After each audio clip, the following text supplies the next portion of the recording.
Today on Sugar Spun Run, we'll be making Snickerdoodle Blondies.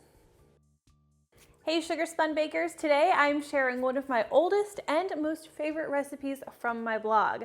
These Snickerdoodle bars have been viral on Facebook. They've been shared hundreds and hundreds of times. They're super popular, and I thought it was about time we do a video for them.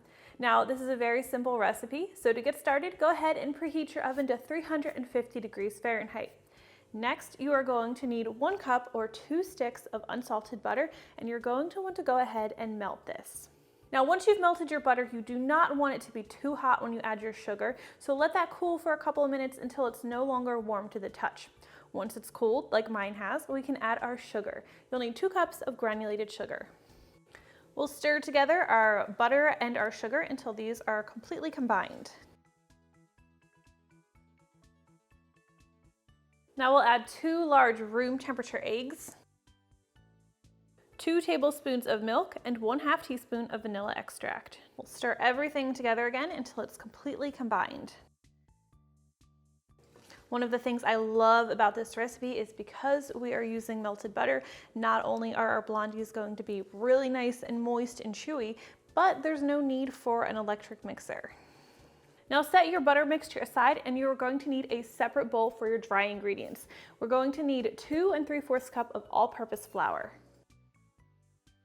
Along with the flour, we're going to add a teaspoon of baking powder, a 1/2 teaspoon of cream of tartar, and 3/4 teaspoon salt. Go ahead and whisk these ingredients together until they're completely combined. Now we'll gradually add our dry ingredients into our wet ingredients, stirring until everything is nicely combined.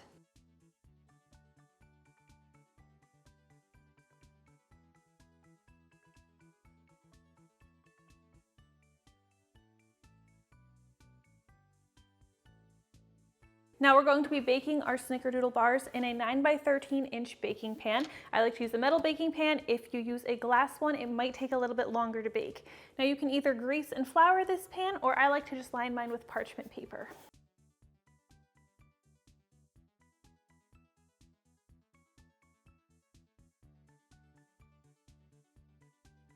The dough is a bit stiff, so we're just going to use our spatula to smooth the batter into the pan. And yeah, the parchment paper is a little wiggly and it makes smoothing the dough a little difficult, but it makes cleanup easier.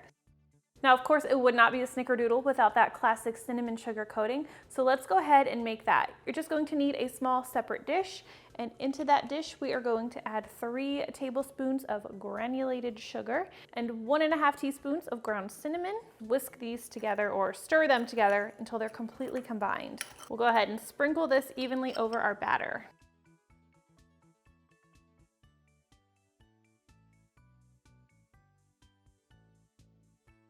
Now we'll bake these in our 350 degree Fahrenheit preheated oven for about 25 to 28 minutes.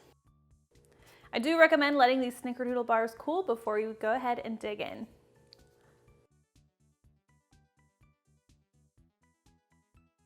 And take a look at that. They are so buttery and soft. This one's actually still a little bit warm, and I have no regrets about cutting in a little bit early, but I think there is no mystery as to why these Snickerdoodle bars have gone viral and they have been shared so many times.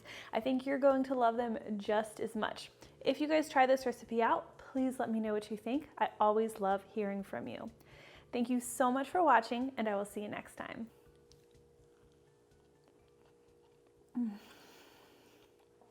That's good.